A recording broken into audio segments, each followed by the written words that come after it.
Қайғыға толы жыл. 3 жылға созылған мүшіріктер бойкотынан босап, енді бас көтердік дегенде қайғылы оқиғалар бірінен соң бірі қайталанды. Әзірет Мұхаммедтің саллаллаху алейхи уассалям үлкен ұлы 4 жасар Қасым кенеттен шетінеп, отбасы қайғы жамылды.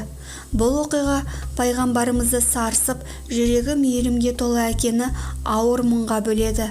Тұла бойы тұңғышының мәйітін жерлеуге алып бара жатып, қарсы алдындағы Құяқан тауына қарап: «Ей асқар тау, қанша қатты болсаң да, менің басыма түскен оқиға сен дұшар болғанда уатылып жермен жексен болар едің», деп қабырғасын қайыстырған қайғының ауыртпалығын білдірген.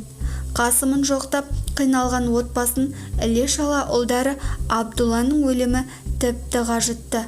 Алланың жазмышына бас иген Әзірет Мұхаммед саллаллаху алейхи уассалям өзін өзі басқа түссе баспақшыл деп жұбатқанымен бауыр еті балаларынан айырылу оңайға соқпады. Хадиша анамыздың «Уа Расулалла, ботақандарым қазір қайда?»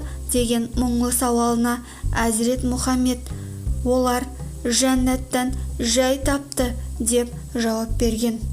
Оқыс оқиғалар, қайғылы қазалардан Расулланың қабырғасы қайысты. Мұсылмандар оның қайғысына ортақтасып, сөздерімен болса да демеуге тырысты. Ал кәпірлердің қуанышында шек жоқ, көңіл айтпақ түгіл қуанысып мәз.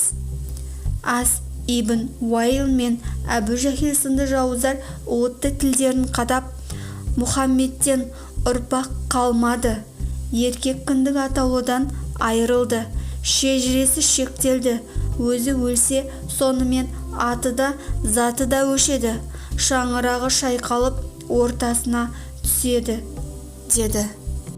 Сүйікті құлына жабырқағанда жұбаныш болған жаратқаны сыпсың сөз көбейген сәтте Кәусар сүресін түсіріп мүшриктерге қатты соққы берді.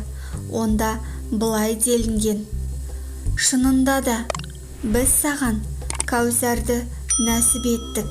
Сен де Раббың үшін намаз оқы және құрбан шал. Ақиқатында сені кемсітушілердің өздері ұрпақсыз, өздері мақұрым. Шынында да шежіресі шектеліп, аты өшкендер Әбу Лахаб пен Әбу Жахилдер, ал Әзірет Мұхаммедтің саллаллаху алейхи уассалям аты мәңгі жасай бермек».